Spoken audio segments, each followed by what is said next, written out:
quem você é quando ninguém está te observando. A integridade não necessita de plateia ou holofotes. Integridade diz respeito ao nosso caráter. O nosso caráter revela a essência que há em nós quando não há ninguém por perto. Deus não se importa com a nossa performance em público. Como está escrito no primeiro livro de Samuel, no capítulo 16, versículo 7, o homem vê a aparência, mas o Senhor vê o coração.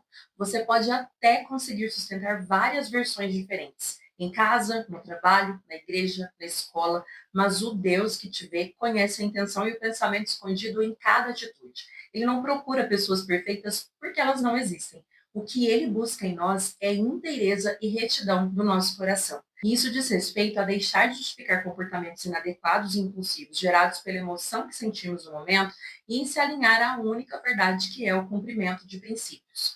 Moisés foi um dos maiores líderes de seu tempo e chamado amigo de Deus. Mas antes de chegar nesse nível de intimidade e de integridade, precisou ser tratado e transformado em seu caráter.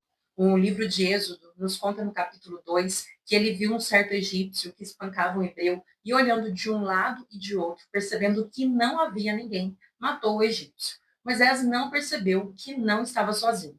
E a questão aqui não é julgar ou condenar Moisés, mas fazer uma análise dessa atitude e compreender que o que determinou o comportamento dele não foi a existência de plateia ou a falta dela. Moisés agiu pela impulsividade e revelou o que havia em seu coração.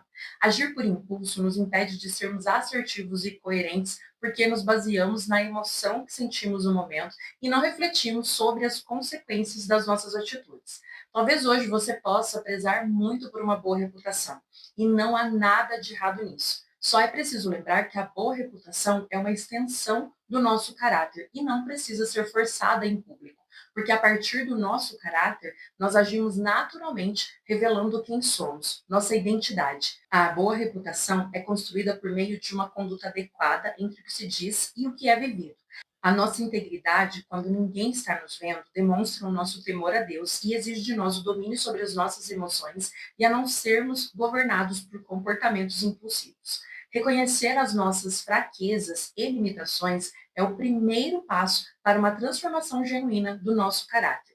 Todos nós somos sujeitos aos mesmos sentimentos. O que importa no final é que atitude tomamos a partir do que sentimos. Mateus capítulo 5, versículo 16 diz: Assim brilha a luz de vocês diante dos homens, para que vejam as suas boas obras e glorifiquem ao Pai de vocês que está nos céus. Repense e corrige hoje mesmo palavras ditas, atitudes e intenções e cuide do seu testemunho diante daquele que tudo vê e é quem